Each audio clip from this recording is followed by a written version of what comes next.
오늘은 봉헌에 대해서 설교하려고 합니다. 오늘 이 느헤미야 12장은 예루살렘 성벽을 다 짓고 나서 하나님께 봉헌하는 예식입니다.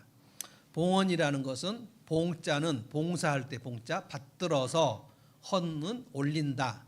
헌이 바친다, 드린다 이것이죠. 헌상이라고도 하고요. 위로 올린다 할 때 헌상 이렇게 합니다.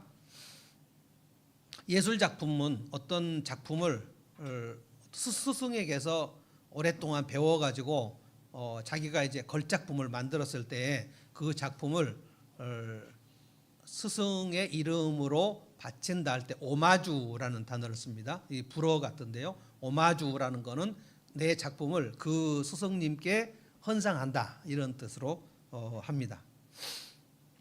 이 봉헌은 이제 우리가 생각할 때 어떻게 하나님께 올려드리면 하나님이 가장 기뻐하실까? 하나님께서 기쁘게 받으시면 우리에게는 어떤 것이 내려오는가? 그래서 올려드림과 내려주심 이 두 개가 이제 예배 안에 있습니다. 예배는 올려드리는 게 봉헌이고요. 내려주시는 것은 하나님께서 주시는 것이 있습니다. 이거를 우리가 복을 받는다. 그러니까 예배는 항상 수직적으로, 하나님은 우리가 수평적으로 관계를 할 수가 없고 모든 하나님과의 만남은 수직적으로, 그러나 수직적이지만 내 마음을 다해서 올려드리면 하나님이 내려주시는 게 있어요. 오늘 이 성벽 봉헌에서 가장 중요하게 나오는 두 가지 정서가 뭐냐면 감사예요. 감사. 그다음에 또 하나는 기쁨이에요. 이 두 가지 여러분에게 아주 익숙한 두 단어를 다시 한번 제가 이 말씀을 근거로 들어서 설명하려고 합니다. 성벽을 봉헌한다 할 때 우리가 예배당 우리가 지난번에 몇 년 전에 언남동 예배당 입당 예배 했잖아요. 예배당을 짓고 빚이 남아 있으면 입당 예배를 드리고요. 빚이 없는 완전한 그 상태로 하나님께 올려드릴 때는 헌당이라고 합니다. 그래서 헌당 예배를 하는 교회가 있고 입당 예배를 하는 교회가 있는데 우리는 입당 예배를 했죠. 그리고 이제 빚이 감당이 안 돼 갖고 이쪽으로 이사를 왔죠. 성벽을 하나님께 바친다 할 때 여러분 생각을 해 보십시오. 하나님이 성벽을 받으셔서 뭐 하시겠어요? 성벽 자체를 하나님께 받으시는 건 아니죠. 그 성벽을 봉헌한다 할 때는 그 성벽을 봉헌하는 사람들의 마음을 하나님이 받으시는 거죠. 그래서 가장 중요한 게 우리가 하나님께 올려드릴 때 가장 중요한 것은 거기에 감사가 들어있는가 하는 거예요. 감사를 가지고 하나님께 올려드립니다. 모든 예배에는 이 봉헌의 의미가 감사가 있는 거예요. 감사. 그러면 하나님이 그 감사를 기쁘게 받으시죠. 받으시면 우리의 헌금도 마찬가지입니다. 예배도 마찬가지고 우리의 찬양도 하나님이 그걸 받으신다 그랬어요. 받으시면 하나님이 반드시 내려주시는 것이 기쁨입니다. 이거를 희락이라고도 하고요. 우리가 할아버지한테 가서 세배를 한다. 예배와 세배는 같은 거거든요. 세배를 할 때 우리는 보통 할아버지한테 세배를 가면 오늘 얼마 줄까 이 생각을 많이 하고 가는 것이 사실이지만 먼저 할아버지한테 정성을 다해서 세배를 드리죠. 세배를 드리고 그리고 할아버지가 그 세배를 받고 세뱃돈을 주시는 거죠. 그래서 봉헌은 올려드림이 있고 그리고 내려주심이 있는데 할아버지가 주시는 세뱃돈이 하나님께서 주시는 세뱃돈이 뭐냐면 기쁨이에요. 이 두 가지의 그 시스템을 오늘 좀 설명하려고 합니다. 첫 번째로 봉헌은 감사가 핵심입니다. 이 봉헌식을 살펴보면 느헤미야 12장에 가장 많이 나오는 단어가 뭐냐면 감사의 찬송이라는 단어. 감사의 찬송. 감사가 계속해서 올라옵니다. 27절을 한번 보시면 제가 읽어보겠습니다. 27절 아까 처음 본문입니다. 예루살렘 성벽이 완성되어서 봉헌식을 하게 되었다. 성벽 봉헌식인데 사람들은 곳곳에서 레위 사람을 찾아내어 예루살렘으로 데려왔다. 감사의 찬송을 부르며 이거예요. 감사의 찬송이 핵심입니다. 심벌주도 치고 검은고도 치고 수금을 타고 즐겁게 봉헌식. 감사의 찬송. 31절도 한번 읽어봅니다. 나는 유다 지도자들을 성벽 위로 올라오게 하고 감사의 찬송을 부를 클 찬양대를 두 편으로 나누어 서게 하였다. 한창 찬양대는 오른쪽으로 거름문 쪽을 보고 성곽 위로 행진하게 하였다. 감사의 찬송이 핵심입니다. 또 읽어봅니다. 40절도 한번 가서 이거는 한번 같이 읽어볼까요? 40절 읽어봅시다. 시작. 감사의 찬송을 부르는 두 찬양대는 멈추어 섰다. 나 역시 백성의 지도자 절반과 함께 하나님의 성전에 들어가 섰다.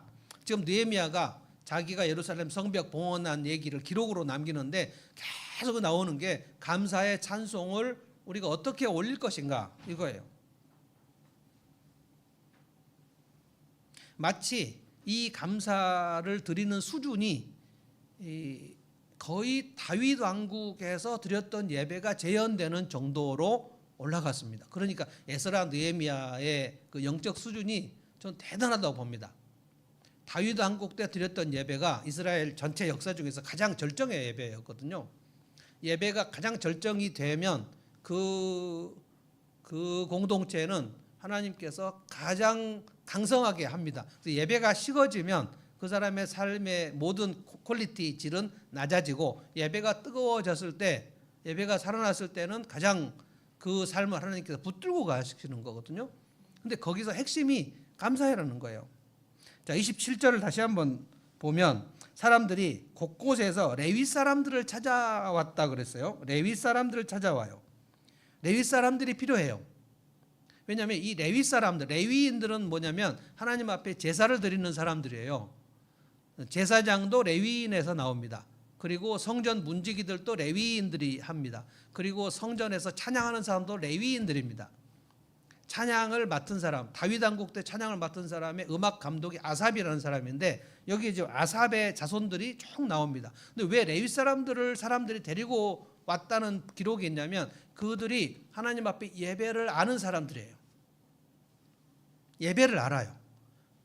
하나님 앞에 감사로 예배를 드리는 것이 무엇인지, 다시 말하면 영적 감각이 가장 뛰어난 사람들을 백성들이 찾아왔다 그랬어요. 우리가 예배를 드려야 되는데 당신들이 이 감사로 예배 드리는 것을 좀 샘플로 보여달라는 거예요. 우리가 이제 다루지 않는 장이 느헤미야 9장인데 정말 그냥 스쳐가서 저는 아쉬운데 8장은 지난주에 우리 다뤘고요. 부흥을 다뤘고 부흥이 된 다음에 이스라엘이 다 같이 모여서 전 민족이 하나님 앞에 회개를 한 내용이 9장입니다. 9장에 보면 너무너무 많은 회개와 애통을 막 하는데 그때도 그 모든 회개 운동을 이끈 사람들이 레위인들입니다. 9장 한번 가볼까요? 잠깐만 갔다 오겠습니다. 자기 성경으로 읽어보겠습니다.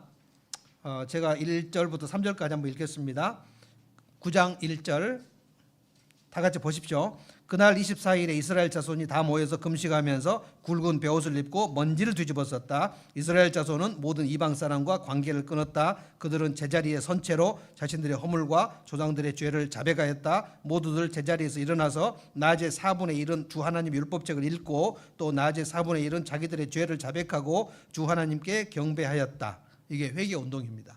부흥은 꼭 회개로 가요. 그런데 4절을 보십시오. 4절과 5절을 다 같이 읽어봅시다. 읽어보면 레위 사람들이 나옵니다.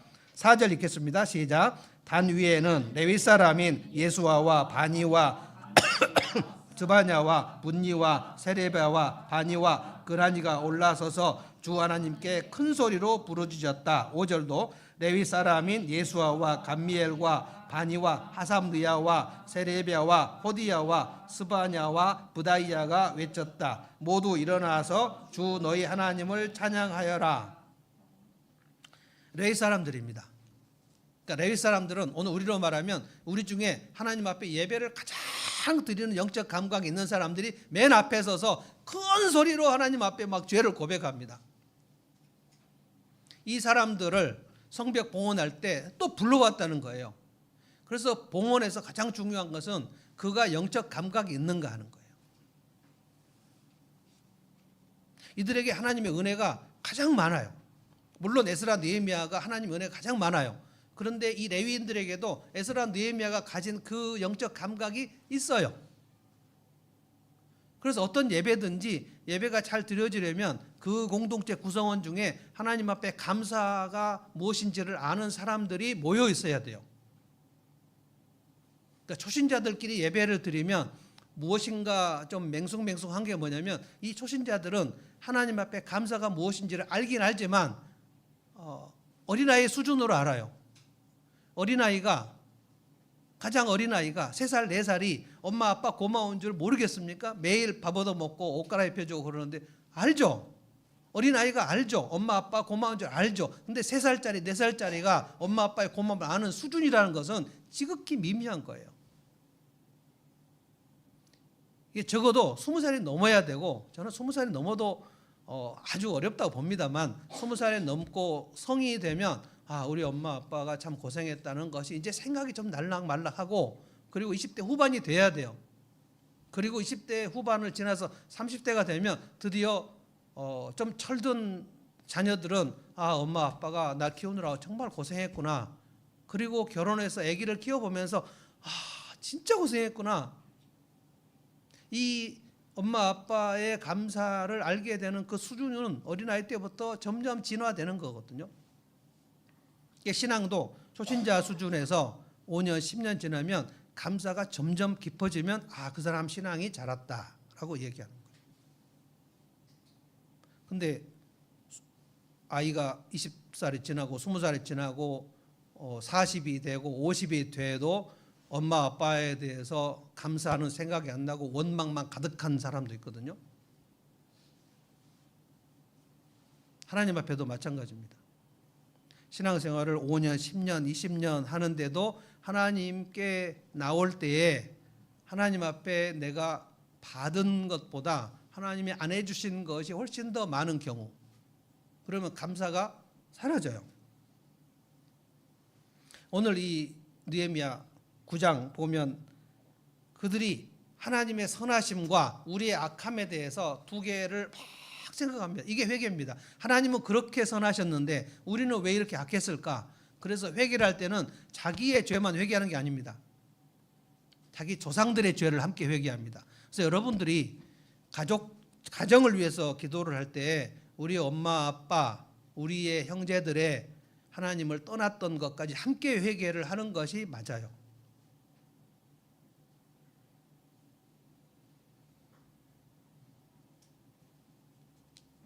교회에서 예배 드릴 때 그래서 목사의 책임은 가장 큽니다.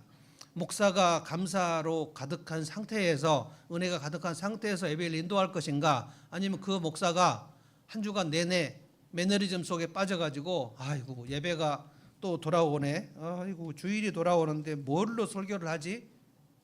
그래서 설교할 마음도 없고 마치 영적으로 피곤한 상태에서 그냥 예배를 인도하게 되면 그 예배는 아무것도 아닙니다. 그냥 종교적 모임이에요. 그래서 저도 물론 맨날 그런 생각을 하지만 우리 목사님들에게 얘기할 기회가 있을 때, 목사는 다운된 채로 주일을 맞이하면 안 된다. 누구에게 은혜를 받으려고 그러냐. 굉장히 중요합니다. 그래서 목사가 된다는 것은 그렇게 간단한 문제가 아니에요. 여러분들은 오늘 배영진 목사가 준비한 설교를 통해서 성령의 감동을 받아서 혹시 영적으로 다운된 상태에서 있었다가도 하나님의 은혜를 받을 수 있는 자리에 나오지 않습니까? 근데 목사는 어떤 목사한테 은혜를 받아가지고 내가 힘을 얻어야 되냐고, 여러분들에게 힘을 얻어가지고 설교를 합니까? 그래서 레위 사람들을 데려왔다는 것이 저는 굉장히 중요하다고 봅니다. 여러분이 느헤미야 13장을 읽어보시면, 12장 이후가 13장인데 13장 읽어보시면 오늘 일어났던 이 성벽 봉헌을 완전히 다 까먹어버리는 일들이 제사장부터 시작합니다. 제사장 엘리야십이 천하의 나쁜 놈이에요. 느헤미야가 이 모든 일을 하고 너무 감동이 된 나머지 이제 아닥사스다 왕 황제에게 이거를 보고하러 갔다가 돌아온 얼마 안 된 사이에 대제사장 엘리야십이 그 이스라엘 성벽을 그렇게 방해했던 마귀 같은 놈 도비아의 사무실을 성전 안에다가 넣어줍니다. 그리고 느헤미야가 갔다 온 사이에 이 리더들, 영적 리더들이 다 이방 여자들을 다시 또 데리고 와서 또 살아버립니다. 그래서 느헤미야가 돌아와서 그 못된 짓을 했던 그 제사장들 막 수염을 뽑고 막 난리를 치고, 영적으로 감각이 살아나는 것과 영적으로 감각에 죽는 것은, 우리는 영적으로 감각에 죽어가는 것이 훨씬 익숙해요. 우리가 공감도 지금 열심히 지금 연습을 하는데, 공감의 대화는 안 배우면 못합니다. 근데 공감이 안 되는 대화는, 파괴적 균열이 일어나는 대화는 안 배워도 너무 잘해요. 왜 그래요? 우리는 타락한 본성이 있어서 그래요. 제가 요즘에 상담을 할 때도 계속 공감의 대화를 연습시키는데 진짜 어려워요. 목사님들도 사모님들도 진짜 어려워합니다. 물론 저도 30대 40대 진짜 어려워했고요. 거기 뭐가 오신 것 같은데 좀 한번 가보실래요? 그래서 영적 감각이 살아있는 사람들이 그 공동체에 몇 사람이 있는가가 중요합니다. 그 사람들이 그 공동체 예배를 주도해 나가는 것이거든요. 31절부터 또 한번 볼까요? 12장으로 다시 가겠습니다. 31절부터 43절까지는 뭐냐면은 이 성벽 봉헌의 피날레인데, 이걸 저는 느헤미야가 기획한 것 같습니다. 온 백성들이 성벽에 오른쪽으로 한쪽이 행진을 하고 왼쪽으로 행진을 하고 쭉 행진을 하다가 한쪽에서 만나서 성벽 안에 성전으로 들어가는 이런 퍼포먼스를 해요. 한쪽은 느헤미야가 데리고 성벽 위를 행진을 하고, 성벽 위에 이제 길이 있으니까 행진을 하고, 이쪽은 에스라가 행진을 하고, 양쪽이 하나님 앞에 감사의 찬송을 부르면서 막 행진을 하다가 가운데에 딱 만났다 그랬어요. 40절을 제가 한번 읽어보겠습니다. 감사의 찬송을 부르는 두 찬양대는 하나님의 성전에 들어가 멈추어 섰다. 나 역시 백성의 지도자 절반과 함께 하나님의 성전에 들어가 섰다. 이 성벽 행진을 저는 느헤미야가 했다고 생각하는 이유가 뭐냐면, 이 성벽이 바벨론 포로로 끌려가던 날 다 무너졌거든요. 바벨론 군사들이 와서 초토화시켜 버렸습니다. 그리고 그 이후 100년 동안, 그러니까 70년 포로 생활 때 성벽이 불탄 채 무너져 있었고, 그리고 그 이후 100년 이상 무너져 있었어요. 그러니까 170년 동안 성벽이 불타고 무너진 채로 있었어요. 이것이 다시 성전을 세우고 성벽을 세우고 하는 일이 너무나도 감사한 거예요. 그래서 이스라엘이 감사의 찬송을 부르는 이것이, 에스라와 느헤미야가, 이 레위인들은 가슴이 터질 것 같은 거예요. 어떻게 이것을 우리가 했지? 이거는 우리가 도저히 우리 힘으로 할 수 없는 일이었다. 내 힘으로 절대로 할 수 없는 상황인데 누군가가 도와줬을 때, 그래서 그 도움을 받아서 해냈을 때, 그때 그 누군가에 대한 고마움이 엄청 우리 큰 거거든요. 내 힘으로 할 수 없었는데, 저는 제 힘으로 제일 할 수 없는 일이 뭐냐면 그 컴퓨터 고치는 일, 그리고 이런 그 에어컨 같은 거 고장 났을 때 고치는 일, 이런 그 기계나 무슨 전자제품이 고장이 났을 때 저는 제 힘으로 절대 할 수 없습니다. 그리고 더 심한 거는 해보고 싶은 생각이 들질 않아요. 저걸 한번 해볼까라는 생각이 들지 않고, 큰일 났다, 어떻게 하지? 이번에도 뭐 우리 교회 지금 건물에 소방 점검을 해가지고 관리사무소에서 계속 뭐 어디가 고장 났고 뭐 어디가 부실하고 뭐 이런 얘기를 하는데, 이거를 제 아내가 가서 지금 다 했거든요. 제가 너무 이거를 잘 못하니까, 싫어하니까 아내가 그거를 그 할아버지 단장님하고 같이 했는데, 전 그래서 컴퓨터 고장 났다 그러면 제일 먼저 김원혜 목사님을 생각합니다. 언제 도움을 요청하지? 그러면 이제 기꺼이 와서 도와주는데, 그렇게 고마울 수가 없어요. 내 힘으로 안 되는 일이 우리에게 너무 많지 않습니까? 우리 인생을 거쳐서 내 힘으로 도저히 해결할 수 없는 일을 하나님께서 해주신 것이 너무 많거든요. 이스라엘은 지금 세 가지를 자기 힘으로 할 수 없었어요. 바벨론 포로에서 해방되는 일, 이거 할 수 있습니까? 자기들 힘으로 바벨론을 무찌르고 해방되는 일, 독립이 가능합니까? 그리고 돌아와서 성전 짓는 일, 얼마나 많이 방해가 있어가지고 성전 기초 세워놓고 16년 동안 못한다고 하고, 실제로 못하는 건 아니었는데, 왜냐하면 이스라엘 백성들이 각각 자기 집은 완벽하게 잘 세웠다 그랬거든요. 그런데 이거는 못하겠다. 왜냐하면 영적 감각이 사라지니까. 그래서 못했어요. 그런데 학개와 스가랴를 하나님 보내셔가지고 그들의 마음을 다시 막 일으키시니까 할 수 있었어요. 성전 짓고 나서. 그리고도 성벽을 지을 생각은 하지 못했어요. 포로에서 해방됐고 성전 짓고 나서도 하지 못했어요. 그거를 페르시아에 있었던 이 느헤미야가 내가 총독으로 가서 이 예루살렘 성벽을 짓겠다 하는 결단하고 와가지고 아까도 얘기한 산발락과 도비야와 게셈, 이 사람들이 얼마나 성벽을 짓는 일을 방해하는지 몰라요. 조롱하고 계략을 꾸미고 느헤미야에게 두려움을 주려고 하고, 너희가 짓는 이 성벽은 여우 한 마리만 올라가도 무너질 것이다 라고 얘기해가지고 이스라엘 백성들 막 두렵게 만들고 그랬는데, 하나님의 도우심으로 이 세 가지가 이루어졌는데 예루살렘 성벽이 든든하게 세워지고 그 성벽 위를 이렇게 행진을 할 때, 이거는 내 힘으로는 불가능한 것이었다. 여기까지 온 거는 하나님의 손길이었다. 이런 생각이 막 물씬 올라오는 거예요.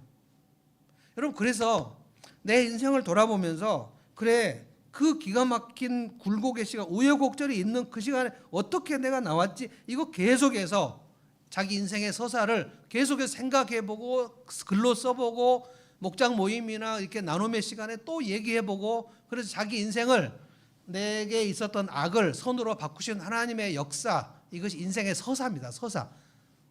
그래서 오늘 내가 일어나게 되었구나. 그래서 내가 그 구덩이에서 나오게 되었구나. 중요한 분기점, 포로 해방 같은 일, 성전 건축 같은 일, 성벽 건축 같은 일들, 이런 일을 보면서 이 감사가 이들에게 막 터져 나온단 말이에요. 그러면 이제 되는 겁니다. 저는 이 시간에 이 성벽 건축을 하고 봉헌을 하고 두 행진이 이렇게 왔을 때 그들이 막 심벌즈 막 비파 막 그거 막 북치고 하면서 하나님이 내게 어떻게 여기까지 이걸 해내게 하셨는가를 생각할 때 그들의 막 심장이 벅차고 터질 것 같은 마음으로 감사를 올려드렸을 거라 생각합니다. 근데 그 이후에 느헤미야가 사라진 다음에 이스라엘이 다 다시 무너집니다. 그래서 저는 요즘에 이 느헤미야 묵상하면서 이런 기도를 합니다. 내가 살아있는 동안에, 여호수아가 살아있는 동안에, 다윗이 살아있는 동안에, 사무엘이 살아있는 동안에, 이게 성경에 굉장히 많이 나오거든요. 여호수아가 살아있는 동안에 이스라엘 하나님을 사모했다. 다윗이 살아있는 동안에 이스라엘 예배를 드렸다. 사무엘이 살아있는 동안에 이들이 힘을 얻었다. 그 말은 뭐예요? 여호수아가 죽은 이후에 급속도로 이스라엘 하나님을 떠났다. 다윗이 죽은 이후에 그들이 그렇게 영적으로 쇠락해져 버려요. 사무엘이 죽은 이후로 다시 질이 멸렬하게 돼버려요. 그러면 여호수아나 다윗이나 사무엘이나 이런 사람들이 했던 일들, 느헤미야가 성벽 건축했던 일들, 이 일들이 다 무너졌으니까 허무한 것인가? 아닙니다. 하나님은 그가 살아있는 동안에 공동체를 세우려고 애쓴 그것을 하나님은 받으시죠. 저는 오늘 우리 예배에도 이런 벅찬 감사가 나에게 있는가? 오늘까지 내가 해낸 일 중에 내 힘으로 가능하지 않았는데 주님의 도우심으로 가능하게 된 일이 있는가? 이것을 생각하면서 이 감사가 올라가야 되는 거예요. 감사가 올라가면 그 감사를 받으십니다. 하나님 우리의 헌금, 이 돈 받아서 뭐 하십니까? 하나님 돈 안 받으세요. 그래서 감사가 없으면 헌금을 100만 원, 200만 원 해도 하나님 안 받으십니다. 그 감사를 받으시죠. 가인의 제사는 하나님이 안 받으셨다 그랬고요. 아벨의 제사 하나님 받으셨다 그랬고요. 그래서 이 감사의 찬송을 올려드릴 만한 일이 우리에게 많이 있는 것이 좋습니다. 두 번째로 봉헌은 기쁨이다. 43절 제가 한번 읽어봅니다. 43절입니다. 그날 사람들은 많은 제물로 제사를 드리면서 기뻐하였다. 하나님이 그들을 그렇게 기쁘게 하셨으므로 여자들과 아이들까지도 함께 기뻐하니 예루살렘에서 기뻐하는 소리가 멀리까지 울려 퍼졌다. 자, 특징이 뭐죠? 기쁨이 온 백성들에게 쫙 퍼졌어요. 지난주일 부흥 때도 기쁨이 있었죠. 근데 이 본문도 기쁨입니다. 그래서 사도 바울이 항상 기뻐하라. 항상 기뻐하라. 이게 모든 상황을 기뻐하라는 게 아니고 그 상황 속에 함께 너와 함께 하나님을 기뻐하라는 거예요. 그래서 하나님을 느헤미야가 뭐라 그랬죠? 8장에서 그때 백성들이 막 울면서 슬퍼하니까 온 백성들에게 느헤미야가 다 모이라고 해서 이제는 슬퍼하지 말라. 하나님을 기뻐하는 것이 너희 힘이다. 그랬잖아요.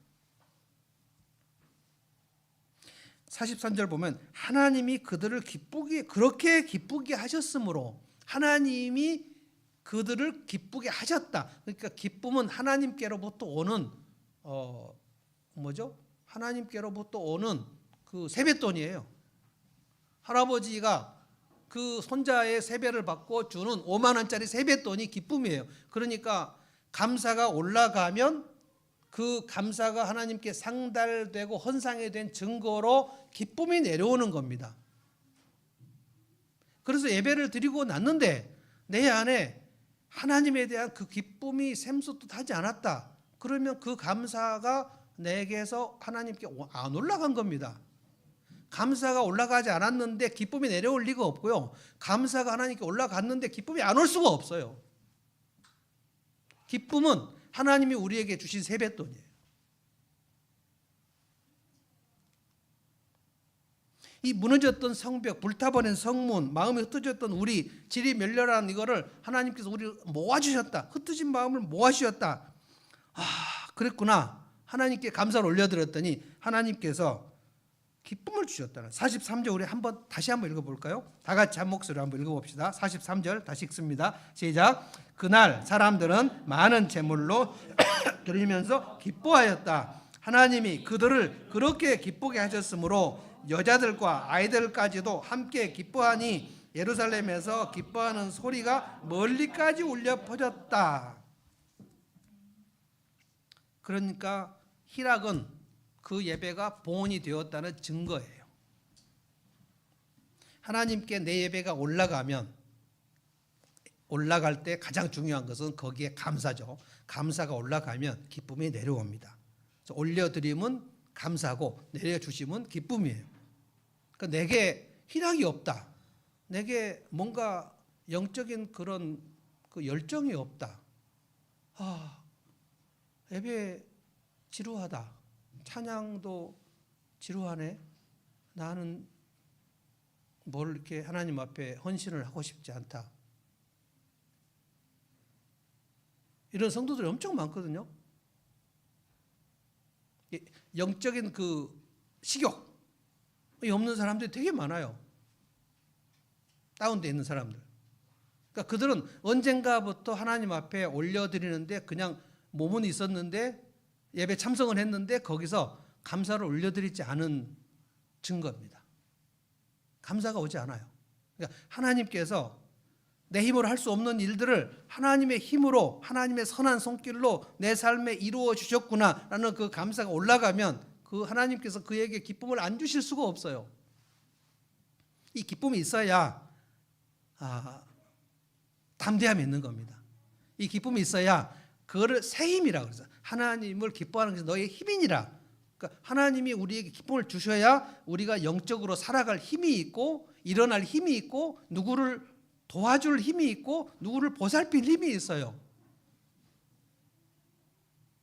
여러분 정신 차려보면 내 주변에 도와줄 사람이 엄청 많습니다. 정신을 안 차리면 도와줄 사람이 안 보여요. 내가 제일 힘드니까.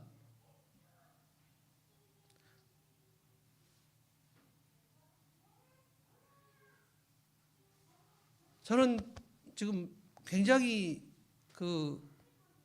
시간이 많이 없어요. 도와줄 사람이 일본 선교사님들, 브레신 재팬 선교사님들, 그리고 하늘문교회 성도들, 그리고 매일 주중에 상담하러 오는 사람들, 우리 하늘문 지역에 있는 목사님들, 사모님들 물론 제가 다 도와주지 못합니다. 그런데 늘 제가 오늘은 이분을 도와야지. 오늘은 이분을 도와야지. 시간이 이렇게 무너져 있는 사람들이 많은가? 이제 조울증 환자들도 오는데요. 조울증은 상상을 초월합니다. 우울증하고는 게임이 달라요. 조울증은 우울증도 물론 그 자살을 항상 생각하지만 조울증 환자의 자살률은 그 책에 뭐라고 했냐면 조울증 환자의 자살률은 성공률이 높다 이렇게 되어 있어요. 우울증인 사람들은 그 우울증이 표시가 나는데 조울증은 뭐냐면 조증과 우울증이 같이 있는 겁니다. 이 조증은 뭐냐면 굉장히 기분이 좋아요. 이 조증 사파라 그럽니다. 조증에 있는 사람들은 교회 일도 굉장히 열심히 합니다. 그리고 감사도 막 해요. 힘이 나요. 잠을 안 자도 괜찮고 누구를 막 도와요. 그러다가 갑자기 자기도 모르게 우울증으로 떨어져요. 그때 죽어버려요. 그러니까 친구들하고 아주 재밌게 저녁 식사하고 그날 저녁에 목숨 끊어버리는 사람들, 이 사람들이 조울증입니다. 지금 이제 그런 분들을 만나고 있는데 이거는 내 힘으로는 할 수 없다. 상담을 받고 굉장히 좋다고 그러고 그 다음 주에 못 받겠다. 너무 힘들다. 그 전에 상담을 받고 나서 처음 받고 이제 출구가 보인다고 하고 너무 감사하다고 그러고 너무 좋다고 그랬어요. 그러고는 그 다음 주에 상담 받고 너무 힘들었다. 너무 힘들면 제가 그래도 오라고 할 수 없잖아요. 그러면 이제 기도만 하는 겁니다. 정신 차려보면 도와줄 사람이 너무 많다. 마귀는 늘 우리에게 몰래 와서 훔쳐가는 게 있어요. 감사합니다. 마귀는 영혼의 그 도둑놈들이에요. 몰래 와서 우리 안에 있는 은혜와 감사를 훔쳐가요. 자기도 모르게 빼앗기는 거예요. 영혼의 강도, 영혼의 도둑놈들. 내 마음에서 감사를 훔쳐가요. 그래서 감사가 나도 모르게 그냥 사라져요. 그래서 저는 설교나 상담이나 그 내용보다도 저는 성도들에게 설교를 할 때 새롭게 한 주를 지나고 다시 확신이 필요한 거구나. 저는 예전에는 내가 창세기 본문을 지난주에 설교했으면 그 본문으로는 몇 개월 동안 설교 안 해야 되는 줄 알았어요. 한번 했는데 이 본문으로 또 이 본문으로 또 해. 근데 제가 깨달은 건 뭐냐면 목회를 30년 하고 깨달은 게 성도들에게는 이 설교 본문 설명이 필요한 게 아니고 확신이 필요한 거구나. 왜냐하면 나도 모르게 감사가 사라져요. 뺏어가니까. 감사가 사라지면 그러면 하나님 앞에 내가 예배를 드릴 때 감사를 올려드릴 수 없어요. 감사가 올려드리지 못하면 그는 예배 끝나고 나서 기쁨이 없어요. 감사가 올라가지 않았는데 기쁨이 올 수가 없거든요. 기쁨이 없으면 그냥 다운된 채로 일주일을 가는 거예요. 그리고 감사가 올라가면 기쁨이 내려오고 기쁨이 내려오면 평강이 있습니다. 그러면 담대함이 있고 인생을 사자처럼 담대하게 살아요. 감사, 기쁨, 평강은 한 세트입니다. 근데 다른 한 세트도 있습니다. 뭘까요? 원망, 불평, 염려입니다. 이것도 한 세트입니다. 그래서 인생에 가장 인생이 괴로운 사람은 이 어린 시절에 원망이 해결이 안 된 사람들이에요. 원망이 해결이 안 되면 그런 감사를 할 수가 없어요. 원망과 감사는 상극입니다. 내게 하나님이 안 주신 거, 우리 엄마 아빠가 나에게 안 준 거, 내가 뭘 못한 거, 이것을 중심으로 계속 내 인생에 서사가 있는 사람은 오늘 내 현실에도 엄청 불평이 많아요. 엄청 불평이 많으면 내 미래에 대해서 염려가 엄청 많아요. 그래서 원망, 불평, 염려는 한 세트예요. 그러면 그에게 두려움이 임해요. 그러면 그냥 다운되는 거예요. 그렇게 무너지는 겁니다. 그래서 내 속에 있는 원망이 무엇인가를 핀셋으로 뽑아내서 하나님이 주신 것이 있고 안 주신 것이 있고, 여러분의 인생에 하나님이 주신 게 있고 안 주신 게 있잖아요. 저는 엄마를 하나님께서 오랫동안 같이 사는 것을 안 주셔가지고 저 굉장히 힘들었는데, 그 엄마를 안 주신 것 때문에 하나님께서 그 심리 상담에 대한 그 욕구가 있어가지고 엄마로 인해서 고통받는 사람들을 도울 수 있게 하나님이 하셨어요. 그러니까 안 주신 것 때문에 원망이 있었는데 이제는 이렇게 하려고 하나님이 그렇게 하신 거구나. 이제 하나님과 화해가 많이 돼요.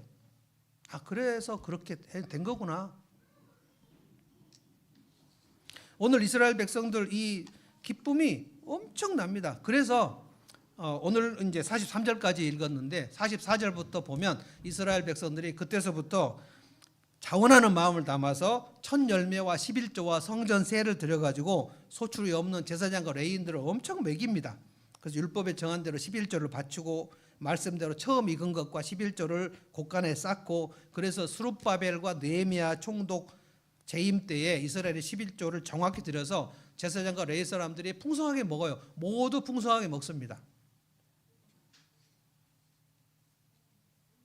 저는 오늘 봉헌에 대해서 설교를 했는데 두 가지, 올려드림과 내려주심 두 가지. 하나는 감사를 올려드리는 거다. 그래서 여러분의 예배에서 감사가 올라가지 않으면 그거는 빈 껍데기와 똑같은 겁니다.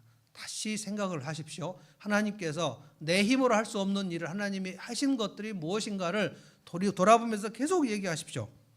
그래서 감사가 올라가면 하나님이 그들에게 주신 것이, 하나님이 그들을 그렇게 기쁘게 했으므로 여자들과 아이들까지도 기뻐하고, 부모가 기뻐하면 아이들은 당연히 기쁘죠. 그래서 이 기쁨의 소리가 예루살렘까지 멀리 퍼졌다. 사도 바울이 그래서 이 감사와 기쁨이 가장 많은 사람이에요.